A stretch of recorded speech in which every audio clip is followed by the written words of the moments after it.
Whilst Josh is looking, my point is now this. We've confirmed that someone can be a virgin and an Alma because Genesis has confirmed to us that this can happen. So now, if we go to Isaiah 7:14, he is now trying to rule out that if you're an Alma, you can't be a virgin. No. Don't put words in my mouth. You just said that this other verse doesn't call her a virgin. Okay. You say that an Alma can't be a virgin. But that's my point. You're using Cain's argument. This is nonsense. This is utter nonsense. What I'm going to show you now it can be a virgin, therefore it is a virgin. Nonsense. So if the possibility is, it can be, because what he's going to say, in the Septuagint, it uses the word Parthenos. Now here's the Septuagint, and in that verse, for what you've just stated, it uses Parthenos for all three ones. Yes. So therefore that's written in Greek, correct?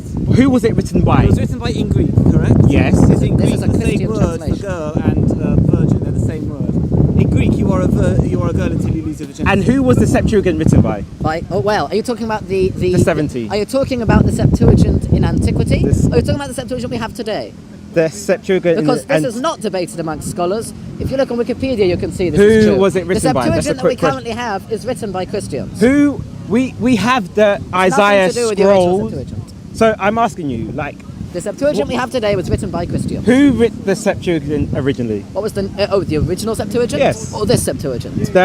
Just semantics. Let's No, start with the that's beginning. not semantics. Let's that's start the with the whole beginning. argument you're about to make. I'm undermining the entire argument you want to make, and you're very annoyed. Answer the question. That's why you're avoiding who was this. the Septuagint written by? Just answer both.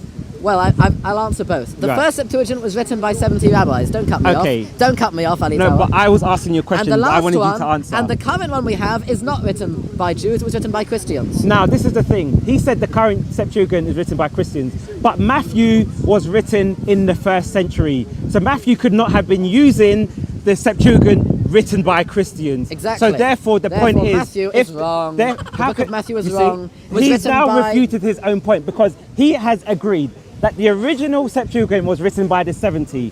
Matthew quotes from the Septuagint written by the 70. He does not quote from the Septuagint. Yes, he does. No, he doesn't. Because Matthew quotes from the Greek. Or if you look, any scholar will tell you, most of the biblical statements are taken from the Septuagint. The whole book is written in Greek. And all the Gospels and the Epistles are written in Greek. Because the structure of the sentences are different from the Masoretic text. So therefore, when a scholar looks at the Greek, they can see where they got the constructs from because the construct of the sentence matches the Septuagint. So therefore, even if we listen to your argument, you try to then say the Septuagint was written by the Christians. But the book of Matthew came before the Septuagint by the Christians. So therefore, the only thing he could have been quoting from is the Septuagint written by the 70. Well, that's not true, because the Septuagint written by the 70 we know was only on the 5 books of Moses and not on the prophets or writings, and therefore there was no Septuagint on Isaiah at that time. Again, you're mistaken, because I don't have the evidence on me, but of course not. The Septuagint, there were more books that were written gradually over time before the time of Christ. This is why Christians bring up this whole point of it referring to a virgin, but then Jews refer to this Masoretic and the Hebrew to say, well, it says Alma. But if you look at the writings of many of the quotations from Matthew, because he was obviously a Jew and Matthew did not write the book of Matthew. He was writing. We're not going to go on a tangent, but again, the book of Matthew is written to a Jewish audience, so he actually uses more verses from the Old Testament, and he uses the Greek Septuagint for those verses, and scholars will confirm to you because why? They look at the structure of how he quoted things, and the majority of what he says was taken from the Septuagint. Let me ask you a very simple question that you should be... Quick question about this. You're saying the Septuagint was written by Christians, the one that we've got now? Yes. I find that a little bit strange, because in Isaiah 9, the section where it goes, he'll be called Wonderful Counselor, the Mighty God, that isn't in the Septuagint. Why would a Christian... We're not talking about Isaiah 9, we're talking about Isaiah 7. But I'm saying in the Septuagint, that passage of the Septuagint doesn't have... Yes, but that's also been, that's been mistranslated. Miss that bit out, because that seems a little bit... Well, it's quite simple really, because that verse has been mistranslated. But why would a Christian... Why would they mistranslate a verse? Because they've got... No, I'm saying why would a Christian mistranslate it in a way that seems to not back up the Christian theology. No, it mistranslates it in a way that does. No, I'm saying they miss out the bit that says it's the mighty God in the Septuagint, whereas in the Masoretic text it actually does have. Because they're not quoting from the Septuagint. That's my whole point. Okay, so My whole point is they're not quoting from the Septuagint. but Josh doesn't know. He needs to read up. He needs to read up. Look, Josh this is needs to very read clear. up on his history because this is very clear. This is Yes. look. I have a very simple question for you. If you were writing the book of Matthew, okay, and you wanted to convince Jews of Jesus being the Messiah, and by doing so you wanted to prove that, you wanted to show that he. You're not listening to a word I'm saying. And by doing we'll so, wrap up soon anyway. and by doing so, you wanted to, in order to do so, you wanted to quote verses, okay, showing how Jesus fulfilled this prophecy and that prophecy. What would you quote from? Would you quote from? Hold on. Isaiah. No, I'm sticking to Isaiah. Would you quote from a translation or the original? Would you okay, now this is something that you know from a court of law, okay? We have a very important principle in law, that the original text is always... I'm advising you here, trying to help out, trying to keep you safe. I don't want groups bigger than 6, alright? The original text is always what we consider instead of the translation, because a translation by nature is a commentary, because when you translate between different languages, things obviously are going to get lost, because different languages have different ways of saying things. Now, therefore, there's no reason to suggest that whoever wrote the Gospel of Matthew, and I highly doubt it was Matthew himself, whoever wrote that book, who was writing to try to convince Jews, would have decided to quote verses using a translation instead of the original Hebrew. That makes no sense. Why would somebody do that? Well, it is very clear why they would do that. In the first century, did they use the Targums or the Hebrew Bible? Well, they used both. Okay. Did a majority of the Israelites speak Hebrew in the first century? Well, the majority, I don't know statistics. I don't know. There wasn't a census Did it done. become a lost language? Well, at that point, it probably was not a lost language. No. So everyone spoke, because even if you go to scholarly consensus, they'll say most people spoke Aramaic. Yes, not Greek. Yes. No, they would have understood Aramaic, Greek as well, because only the Hellenized Jews would have understood Greek. Right. So my point is this. This is why people would have understood the Septuagint as well, because it was translated by Jews. Why? Because as it became part of the kind of Greek Empire and so forth, therefore we had... Your conversation, the speaking area is now closed. Okay. You wish to carry on, you can go to Marble Arch or whatever, but this area has to be cleared now. Okay. Safe journeys. Right, should we wrap up? Yeah, we'll wrap up. We'll have to wrap up. I'll have to continue after lockdown. It's just... Yeah, we'll do a conclusion outside. All right, we're going to do a conclusion outside. Amen. It will do a conclusion outside. Hi, everyone. Yeah, maybe we can do an online, continue online or something. All right. Yeah, okay. We'll take this outside, man. We'll take this Let's take it outside. outside. Yeah. Can you hold this? They're actually closing the whole park, Yeah. including the But that's why Kensington Gardens. I wanted to time it apparently because so. sometimes you like, yeah. Don't worry, next time we'll do it all park, isn't it? I don't know how to do that. I've never used Stream. I don't know how to do that. Right, so it's not Maybe my sister's more into use the camera, my so, sister's more into these technological things. I'm sure she explained to me how the camera works in the first place, so she can probably help me out. They're closing early, you said 6, but... No, it's 6. Yeah, but today is 4:30. That's What's your name, Josh? Yeah. What's the name of your YouTube channel? Jews at the corner. Jews at the corner. Yeah. Did you see one? I've seen you. Yeah. No, only your camera, only the recording. The last one. Sorry? Sorry, I'm just explaining. No. I've seen you on the Soko channel. Yeah. Paperboy. Yeah. I know you're paying 2 minutes.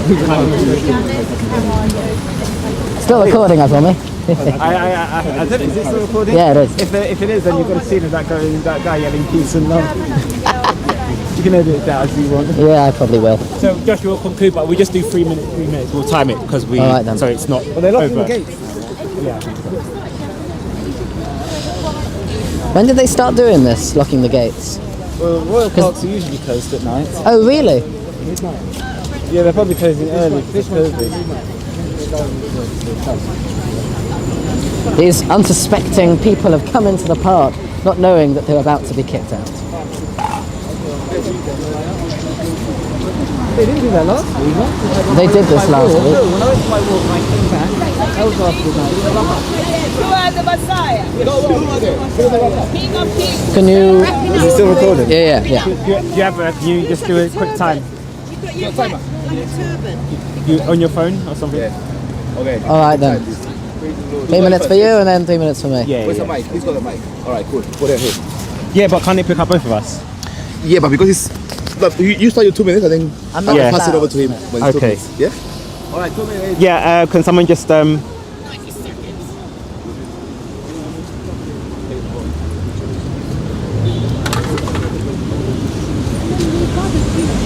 or 3 minutes. 3 minutes? Okay. Yeah. All right, stars. Now. Okay, so we've moved outside because we've been moved by the police. Now, basically what I was saying is that Matthew generally quotes from the Septuagint, which is the Greek, and anyone can go online and search that. So this is why there were certain things, or it was translated in Greek as Parthenos. So what Joshua was trying to say, he had different points. One, that Alma doesn't necessarily mean virgin, but obviously we went to Genesis 24, which shows there was 3 different words used for Rebecca, and one of them was virgin. So we have to think about the context of that time. People who were generally of that age were generally a virgin. So yes, Isaiah doesn't necessarily specifically mean Alma means virgin, but in the context of that time, it would have been perceived as a virgin. Just like if I say to someone an adolescent, they would also be seen as a virgin till like today, where it may not necessarily be true. Also, what Joshua will try and argue is that the structure of the sentence is past in the past tense. But Josh also knows you have something called is it the Vav conditional conversive, where in biblical Hebrew there is no such thing as past tense as we have in modern Hebrew. So when we look at the verses, there is something what we would describe as the prophetic tense. And if Josh can quickly go to Numbers, no, actually in Exodus, it talks about, you don't need to look at it, I'll find it, but it talks about, the Lord says to Moses, this day I have set you free. But the Exodus had not happened yet. So what we see many times in prophetic statements is that they can be spoken about in the past tense, and I'll try and find the verse for you and we can have a look at it. Okay, so in response, Let me start in response to what Paperboy has said, is this the end? Are we concluding now? No, we'll just do a few more. One thing I want to... Oh, okay, fine. So, in response to what Paperboy has said, first of all, the rabbis never made a Septuagint on the prophets, as I said before. Matthew was not quoting from a Septuagint, and there's no reason to quote from a translation when you can quote from the original, obviously. And furthermore, the verse in question, which Paperboy is talking about in Exodus, is not talking about a prophecy. This is not saying he doesn't mean I will set you free. When God says I have set you free, it means, and God does this a lot, it means that I have done it. It's as good as it means it's as good as done, because God's word, God always fulfills His word, and therefore, whenever God says I have done something, okay, it doesn't necessarily mean that it's actually happened already. It means it's as good as done. Another explanation, not that one is necessary, is that of course God is above time, and therefore, whenever God is looking upon something, it can have happened, it can not have happened. Right? He's above time. He sees all the events of time, past, present, and future, all at once, because He is God, obviously. And what else did you say? Oh yeah, of course. If we go to Proverbs chapter 30, we see very clearly that Alma there is not talking about a virgin. So So Paperboy's assertion that just because by Rebecca it uses all three words to refer to her, and one of them is a virgin and one of them is Almor, does not mean that Almor means virgin. So, 2 minutes. okay. Yeah, I'll switch it over. That was 2 minutes 59. I was given 3 Yeah. minutes. That was So now again, Josh is confirming what I've been saying, and I'm gonna go into another point. So he just said that God speaks We're in. gonna have to wrap up. We're running out of battery. Okay. Although I did We'll do- believe I had to order So another battery. Josh said that God is outside of space and time. So therefore he can talk about something in the past because it's already done. That's why we say it's a prophecy. So even though I have confirmed that there is no wav consecutive, so there is no such thing as a true past tense in the biblical text. Even if you go to the 1970 JPS, it says the virgin shall conceive, but they have now revised it to say she has conceived. Because if you look at the rest of the sentence, it speaks of the father naming the child in the future tense. Now, this is the thing. If it is a prophecy, what Josh said can still apply. That God knows it's already done, even if it's something to happen in the future, because God does not is not constrained by space and time. So Josh has not actually refuted my point. He's actually helped my point. So, Can I come back on that? yes, you may. All right then. Well, this is just absurd because the word has conceived in Isaiah 7:14 does not have a vav conversive. There is no vav conversive there.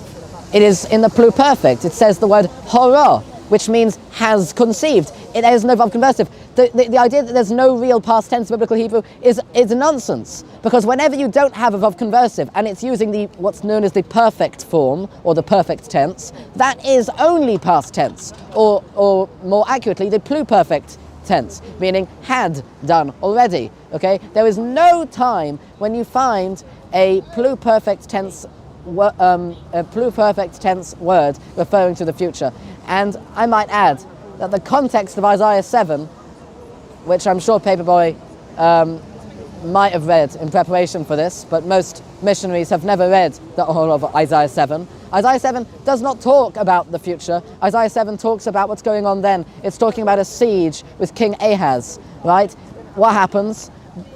Okay. King Ahaz, king of Judah, is besieged by the kings of Aram, King Rezin, and the king of Israel, right? That's King Pekach. And Isaiah says to Ahaz, pray to God, he'll give you a sign, the siege will be over. And Ahaz says, no, I don't want to pray to God. So he says, well, we're going to give you a sign anyway. And then he says, what's the sign? Okay, he says the sign is that the young woman, okay, who has conceived. It says horror, as I keep saying. It's in the pluperfect. There's no vav conversive here. It's a lie that there's a vav conversive in this word. It doesn't exist. It's spelled hey, resh, hey, horror. Has conceived, will give birth to a son. You should call him Emmanuel, which means God is with us. Okay, it's perfectly normal to have names in Hebrew that mention God in it. It doesn't make the person divine, like, for example, Daniel or Michael or Gabriel. They all got God in the name. And what's the sign about this? That by the time this child, Emmanuel, before this child, Emmanuel, is able to tell the difference between good and evil, the siege will have lifted. Well, let me tell you something. If this really is talking about Jesus, that's a mighty long siege. Okay, so now, Josh was talking about the tense used in the Isaiah 7:14. Can you open your Tanakh? Of course. Does it have the word Yoledet? Yeah, that's a... What tense is that? That's a participle, the present tense. Present tense. So Yes. you have past tense, now the present tense. Yes. And also the word cool. What tense is that? Let's get it up. That's in the future, I know that. So now you're saying you have past, present and future, but you in want the us same to verse. believe that it's something that has happened in the But past. the conception has happened in the past because that's the verse. That's the verb which is in the past. But that's the thing. Using it in conjunction, the past perfect, that is why if you look at the JPS 1917, they put the she shall conceive, because when you look at the whole structure of the sentence, because you have the past, present, and that's why I said you don't have something as a proper past tense. So when you have she is given, the tense is almost she is given birth, but then he will call in the future. So this is why I've said. No. Okay, so now, tell us the tenses. Horror is I in just asked the question. Okay, horror is in the past tense. Horror means has conceived. She has conceived in the past tense. Sorry? There you are. No timing now. Okay. No timing. No timing. Can you maybe ask somebody else to hold it? Okay. Yeah. Okay, but So let's just, horror is in the past tense. Yeah. Yoledes is a participle. Okay, that's present tense. And v'koros, that has a vav conversive, by the way. That's in the future tense. okay, but just to kind of quickly get to it, because we've been going on for such a long time. Yes. There is one thing I want to conclude on, is that who is Yosef ben David? Or Yosef ben David. sorry, the Messiah ben David. Is Oh, it? the Messiah. Oh, you want to talk about Mashiach ben David? Yeah. Maybe we should leave that for next time. Just a Yeah. quick one. I want to give a quick introduction on. Mashiach ben Yosef and Mashiach ben David. Yes. Right. Well, according to rabbinic tradition, there are going to be two messiahs. The first is going to be the Mashiach ben Yosef, and depending on how, on whether or not the Jewish people as a whole are righteous or wicked, he will either be killed or not be killed, and he'll be followed by the Mashiach ben David, who will actually bring the full redemption. Okay. And just to summarize. And if the Mashiach ben and according to some opinions, Mashiach ben Yosef will actually be resurrected by Mashiach ben David. And either way, whether he was killed and resurrected or he was never killed at all, they will actually reign reign as two kings together. Mashiach ben David being the main king, Mashiach ben Yosef being the other king. Okay, so the reason why I just wanted to conclude to this is maybe in our next discussion we'll talk about this. Now, the Jews always talk about a Messiah, but now we know there are apparently two Messiahs, and one is apparently going to be killed. Why? Where did they get that from? Because Christians have always argued that there's one, because what the Jews will say, there's Jesus wasn't the Messiah because he didn't fulfill everything. Now we look within Judaism's text, and you have two Messiahs, one who apparently gets killed and one who then reigns for like however long, a very long time. His kingdom is said to last for eternity. Christians will argue that there was a Messiah who did die and he did rise and he will have a kingdom that is everlasting. But I find it very interesting that they have a concept of two Messiahs, and one who will die and one who will then come after him, Messiah ben David, who then will establish the kingdom, and we'll go into that the next time. We'll talk about that next time. Yes. Thank you very much. So that's all from yeah, us. just do a wrap up. So just in terms of our wrap up, and I'll leave Josh with the last word.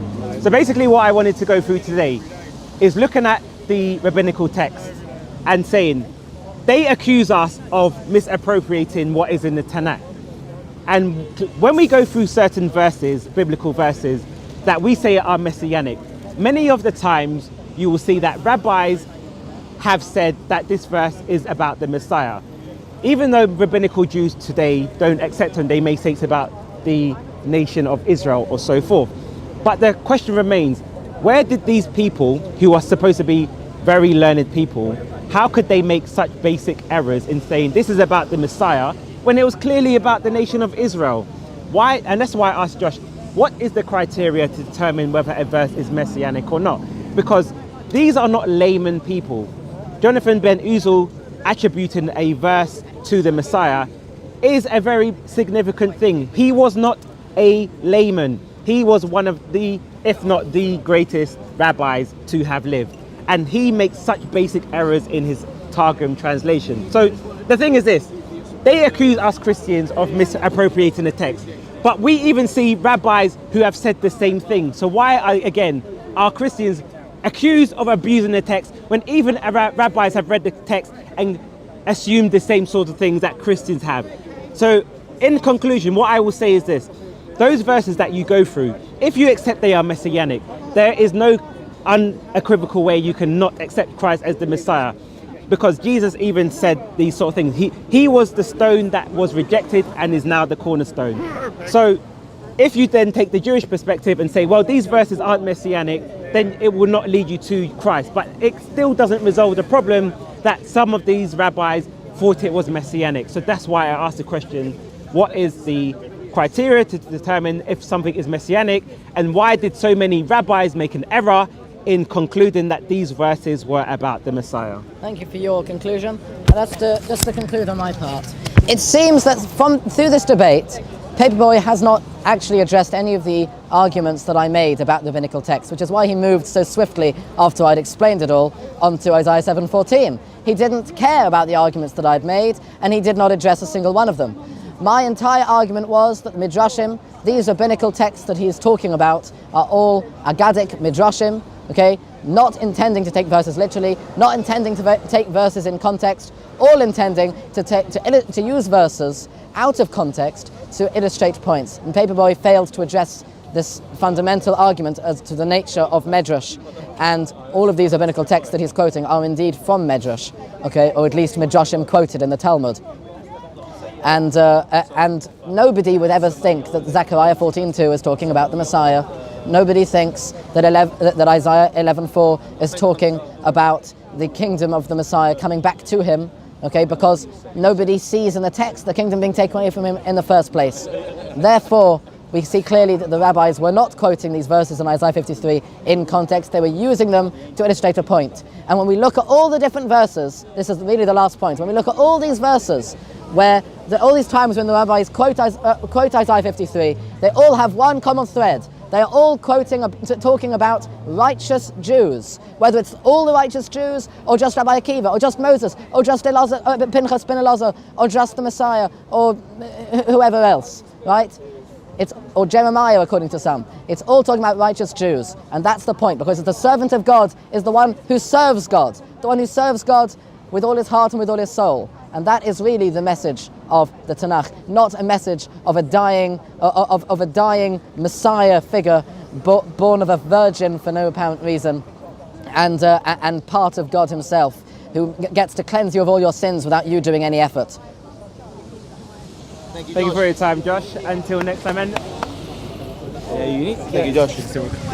Yeah, and also you can subscribe to Josh's channel if you ever want to watch his discussions. Jews at the corner. Yeah. So, we're going on lockdown now, so hopefully at some point we'll kind of have another conversation. Maybe we'll focus on one or two texts rather than trying to jump through too many, because that's what I was trying to do, move the conversation forward very quickly. But hopefully we'll have another part 3 about the two messiahs within Judaism, because most people aren't aware that Jews are expecting two messiahs. So until next time. Thank you, Josh. Thank you, guys. Thank you guys.